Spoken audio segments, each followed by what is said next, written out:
Here's a player I thought had no hope of getting selected in the 2024 draft. Here's a player I thought was kind of stupid, almost, for declaring for this upcoming NBA draft.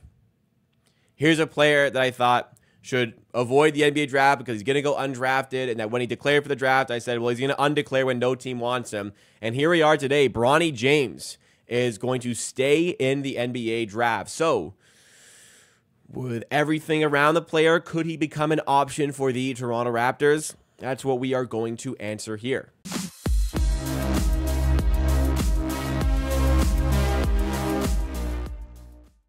The Amateur Hour Production Network is dedicated to Toronto Raptors content. We do videos and we also do live streams, which go long on the main channel. So to make it easier for you guys to watch and to digest, we have the Amateur Hour Clips channel. We're going to take the best highlights and segments from those live streams on Amateur Hour Sports and put them right here for you to enjoy. So if you like what you see along the way, make sure you do hit that like button and also subscribe to the channel as well. With so much consistent content coming out as well as post-game shows during the season, you're not going to want to miss out. So first things first, Bronny James.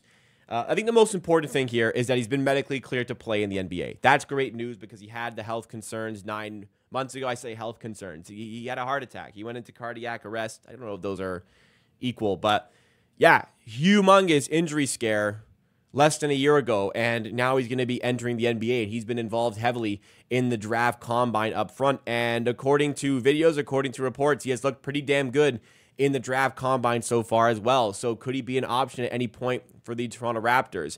I think the ceiling for Bronny is very late first round. The floor for Bronny, and honestly, I'm still low on the player, what I would expect him to be. His floor is absolutely an undrafted free agent, but with all the pieces that we're going to discuss here around Bronny James, could the Raptors even consider him at 31st overall in the draft? Well, for starters, he started to make some headlines after his measurements at the draft combine. There were some conversations around his height. You know, he's 6'4", great size for the point guard position. He's not 6'4". He's 6'1.5" without shoes. So we'll call him 6'2".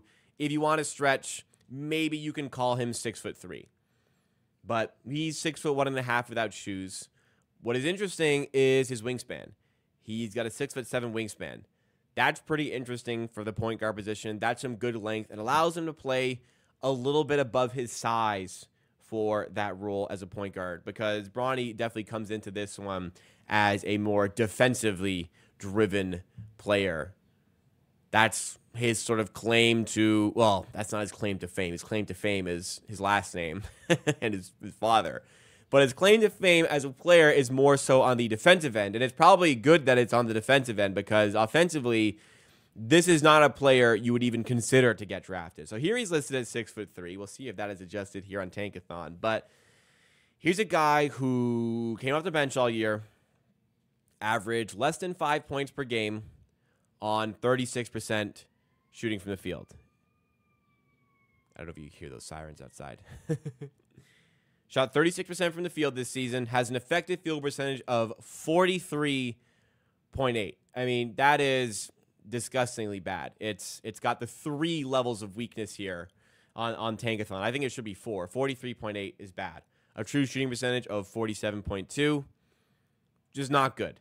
Low volume of threes, 2.4 a game, and did not shoot them well, 2.67% from 3.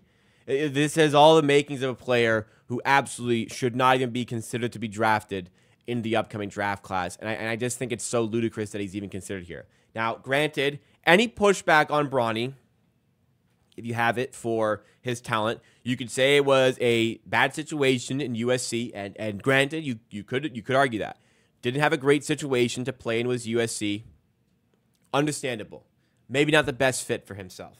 Maybe the same could be said about another USC player, Isaiah Collier. But, okay, maybe not the greatest situation. Also, the health factor. Look, he came back from major injury, we'll call it. He needs more time to adjust. Okay, sure, if that's the case, transfer, enter the transfer portal, which he did, play another year, improve your value, but he sees a weaker draft class and the aura about being named Bronny James and thinking that's the way he's going to be getting drafted. He did maintain his college eligibility, but reports are suggesting he is just going to stay in the NBA draft, and therefore he is going to relinquish his eligibility there. And I don't know if the expectation was he was just going to stay in college, but no major mock draft or no major media source who produces mock drafts have added Bronny James to their mock draft. ESPN does not have Bronny James in their mock draft. Bleacher Report does not have Bronny James in their mock draft. I haven't really seen anywhere, and I've been sifting through a bunch of them. I haven't seen anywhere where Bronny James is listed as a potential pick here. So I don't really know what the expectation is. I don't know what sort of information's been given to the James family to suggest that Bronny James is going to get drafted, but I just cannot really see. I just cannot really see why a team would want to select him for the ability here. You know, is he a project player? Like, he's undersized for his position.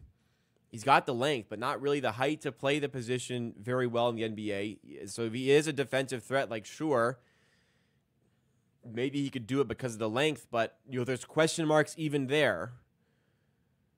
And offensively, like, what is he really going to be able to bring anything to your team? I just don't see it. I just don't see it. I just don't have the evidence to suggest that this ability is going to translate to the NBA. The only way he gets drafted, there's two reasons he gets drafted here. Okay? First of all, it's one that we know. Absolutely, it's one that we know. It's the Lakers drafting Bronny James to satisfy LeBron and to convince LeBron to stay with the team longer. The Lakers in the bus era, if you will, have been known to give great treatment to their superstars. They want to take care of their superstars. They'll pay them. They'll continue to pay them as they're aging, even if their ability starts to decline.